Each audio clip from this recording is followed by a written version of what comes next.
While the new Oblivion Remaster is largely intended as a nostalgia trip for a nearly 20-year-old adventure, it's also not without some pretty major changes that modernize and improve it in some key areas. Here are the biggest changes we've noticed so far with the Elder Scrolls IV Oblivion Remaster. This is the 27th of last seed.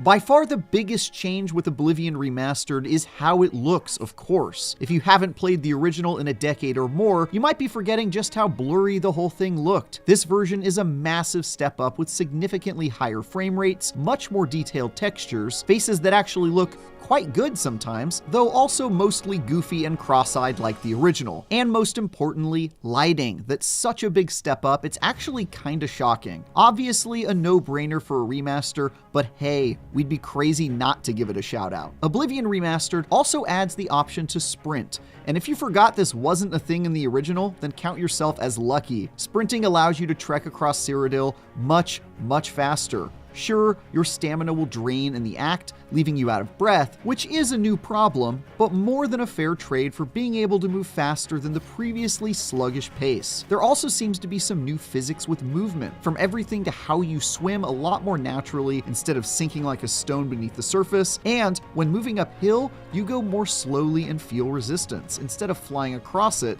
the same as you would on flat terrain. An absolute ton has changed with the UI, which looks cleaner, is more intuitive, and provides more useful information. Just a few examples include the fact that containers now tell you if they're empty before interacting with them, your map will let you filter by specific types of locations, like stable houses versus Daedric shrines. The compass has been moved to the top of the screen and now shows distance between you and the closest landmarks, and thank the Nine, you'll now see outlines of whichever object you're pointing at, so no longer have to worry about mistakenly grabbing the wrong item, or perhaps unintentionally committing theft and drawing the law's ire. Then there are more substantial stuff, like the layout of the menus that let you easily toggle between spells, equipment, and your quest log, or the fact that sneaking now has a way more specific indicator, so you know how close you are to being detected, rather than just finding out you've been spotted suddenly. And the persuasion minigame, which is still as unintuitive and weird as it's always been, is at least now slightly clearer by adding color-coded indicators once you've completed your first run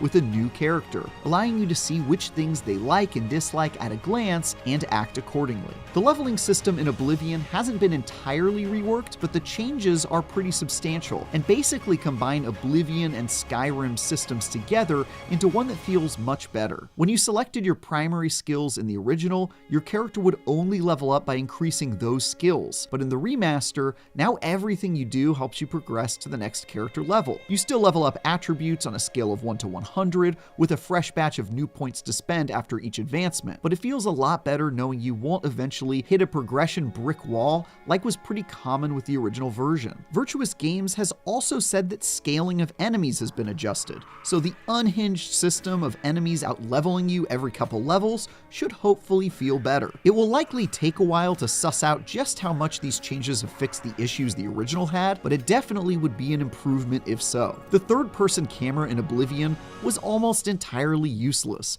and the remaster addresses that in a big way by tweaking the framing so that it's actually usable in combat, thievery, and more. I'm not much of a third-person player myself, but it's really nice to be able to have this as a viable option for those who want it, or if I just feel like switching things up. It also gives you the opportunity to admire your significantly less fugly character, assuming you chose to use the new character creator for good, and not to create some kind of hideous monster. One of the more easy to miss changes is character origins, a new feature during character creation that replaces the male-female attribute changes. Now, if you're a Dunmer, for example, you decide to be from Vardenfell or the mainland, the former of which will improve your endurance attribute, and the latter of which will give you a boost to personality. There are some neat lore reasons for these boosts as well, but sadly the character creator doesn't do a terribly good job of explaining this to you, so be on the lookout for these changes when making your character.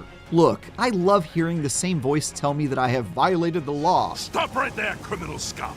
As much as the next guy, but it's pretty nice that in Oblivion Remastered, Virtuous Games has switched things up by adding new VO lines to Tamriel's repertoire. Stop right there, criminal scum. Where previously many of the races of Tamriel shared voice actors, a result of the original not having enough space to house unique voices for all of them, now new voice sets have been added to inject a bit of variety. Hopefully this means we can avoid the hilarious situation where two characters with the same voice start up a conversation with one another. It'll almost definitely still happen, but perhaps less frequently? Anyway, it's a nice addition that helps with immersion. Plus, if you still like the old line deliveries, most of them are still here.